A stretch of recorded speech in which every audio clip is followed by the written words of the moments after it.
ईपीके capital की दैनिक बाजार briefing में आपका स्वागत है।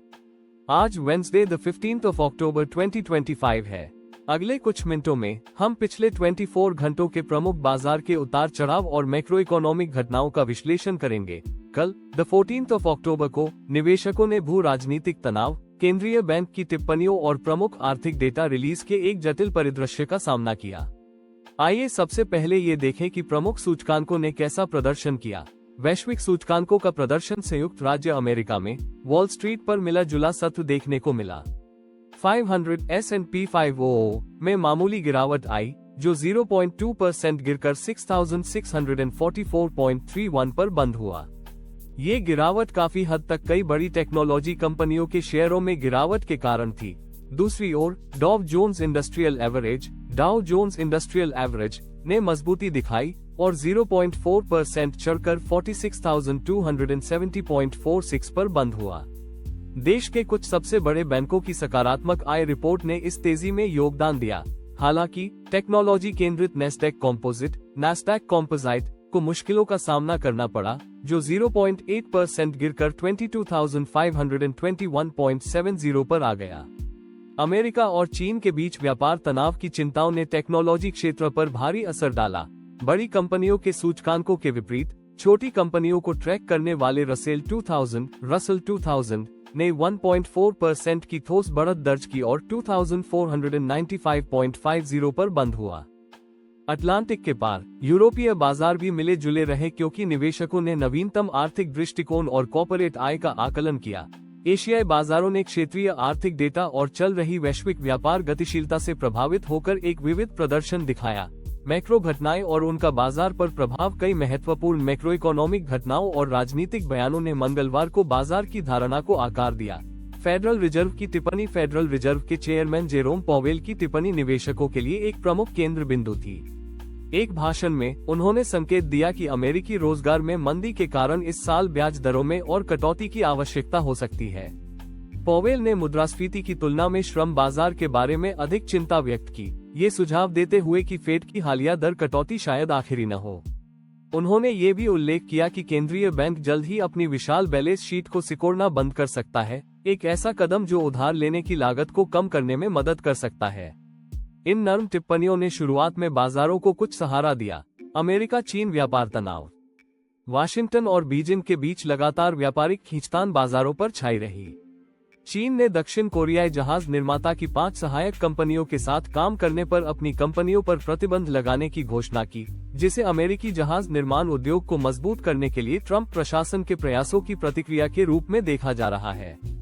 इस विकास ने चल रहे व्यापार युद्ध और वैश्विक आपूर्ति श्रृंखलाओं को बाधित करने की इसकी क्षमता के बारे में चिंताओं को फिर से हवा दी, जिससे विशेष रूप से एनवीडिया और ब्रॉडकॉम जैसे टेक्नोलॉजी शेयरों पर असर पड़ा। अंतर्राष्ट्रीय मुद्रा कोष का वर्ल्ड इकोनॉमिक आउटलुक। अंतर्राष्ट्रीय मुद्रा कोष IMF ने अपना नवीनतम वर्ल्ड इकोनॉमिक आउटलुक जारी किया, जिसमें 2025 में वैश्विक विकास दर धीमी होकर 3.2% रहने का अनुमान लगाया गया है। रिपोर्ट में बढ़ते संरक्षणवाद और भू आर्थिक विखंडन के कारण विकास की मंद संभावनाओं पर प्रकाश डाला गया। IMF ने नोट किया कि हालांकि शुरुआती टैरिफ के झटके उम्मीद से कम थे, लेकिन चल रही अनिश्चितता निवेश और आर्थिक गतिविधियों को कम कर रही है। एक प्रमुख चिंता जो उठाई गई, वह तेजी से बढ़ते टेक्नोलॉजी क्षेत्र में एक तेज पुनर्मूल्यांकन की संभावना थी, जो वर्तमान में आर्टिफिशियल इंटेलिजेंस में प्रगति से प्रेरित है। चीन से आर्थिक डेटा। चीन से आए ताजा व्यापार डेटा ने एक मिली-जुली तस्वीर पेश की। सितंबर के लिए देश का व्यापार अधिशेष ट्रेड सरप्लस $90.45 बिलियन रहा, जो बाजार की उम्मीदों से कम था। हालांकि इसका श्रेय आयात में साल दर साल 7.4% की महत्वपूर्ण वृद्धि को दिया गया, जो घरेलू मांग में संभावित मजबूती का सुझाव देता है। निर्यात भी साल दर साल 8.3% की मजबूत दर से बढ़ा, जो पूर्वानुमानों को पार कर गया। ये डेटा एक लचीली चीनी अर्थव्यवस्था की ओर इशारा करता है। हालांकि प्रॉपर्टी क्षेत्र और उपभोक्ता भावना के बारे में चिंताएं बनी हुई है। यूरोपीय सेंट्रल बैंक और आर्थिक माहौल। यूरोप में हाल की तेज गिरावट के बाद यूरो स्थिर हुआ। व्यापक आर्थिक दृष्टिकोण सतर्क बना हुआ है, जिसमें नीति निर्माता और निवेशक मुद्रास्फीति और विकास संकेतकों पर करीब से नजर रख रहे हैं। अमेरिका में राजनीतिक माहौल, विशेष रूप से जलवायु विनियमन पर वर्तमान प्रशासन का रुख भी वैश्विक स्तर पर प्रभाव डालने वाले आर्थिक तनाव का एक संभावित स्रोत माना जा रहा है। प्रमुख क्रिप्टो समाचार क्रिप्टोकरेंसी बाजार ने भी महत्वपूर्ण अस्थिरता का अनुभव किया, जो काफी हद तक भू राजनीतिक घटनाओं से प्रेरित थी। क्रिप्टो पर अमेरिका चीन व्यापार तनाव का प्रभाव।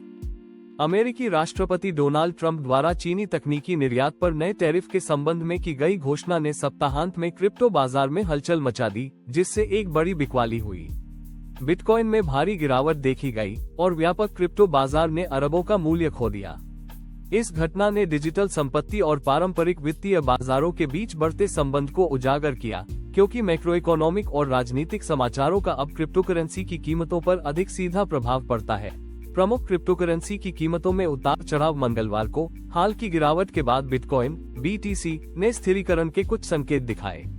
दिन भर इसकी कीमत में उतार चढ़ाव होता रहा, जिसमें सामान्य गिरावट की प्रवृत्ति देखी गई और दिन के अंत तक लगभग 1.7% की गिरावट के साथ ये लगभग 84,989 पाउंड्स पर कारोबार कर रहा था। इथेरियम (ETH) में भी गिरावट देखी गई। इसकी कीमत 24 घंटे की अवधि में लगभग 2.6% गिर गई और दिन का अंत लगभग 3,100 पाउंड्स पर हुआ। दोनों प्रमुख क्रिप्टोकरेंसी की कीमतों की चाल से पता चलता है कि बाजार अभी भी हाल की खबरों और व्यापक आर्थिक अनिश्चितताओं को संसाधित कर रहा है। सारांश और आगे की राह। संक्षेप में, मंगलवार की बाजार गतिविधि उदारवादी केंद्रीय बैंक टिप्पणियों और लगातार भू राजनीतिक और व्यापारिक चिंताओं के बीच एक खींचतान थी, जबकि सकारात्मक बैंक आय और फेड द्वारा आगे दर में कटौती की संभावना ने कुछ समर्थन प्रदान किया। चल रहे अमेरिका चीन व्यापार विवाद और एक सतर्क वैश्विक आर्थिक दृष्टिकोण ने निवेशक भावना पर, विशेष रूप से टेक्नोलॉजी क्षेत्र में, दबाव डाला। आगे देखते हुए निवेशक सितंबर के लिए अमेरिकी प्रोड्यूसर प्राइस इंडेक्स (PPI) के जारी होने पर करीब से नजर रखेंगे, जो इस सप्ताह के अंत में आने वाला है। यह मुद्रास्फीति की तस्वीर में और अंतर्दृष्टि प्रदान करेगा और फेडरल रिजर्व के भविष्य के नीतिगत निर्णयों को प्रभावित कर सकता है। अमेरिका और चीन के बीच विकसित हो रही व्यापार बयानबाजी भी बाजार की चाल के लिए एक प्रमुख उत्प्रेरक बनी रहेगी। आज के लिए हमारी बाजार ब्रीफिंग यही समाप्त होती है। कल फिर से हमसे जुड़े, क्योंकि हम वैश्विक वित्तीय बाजारों को आकार देने वाली घटनाओं और रुझानों को ट्रैक करना जारी रखेंगे।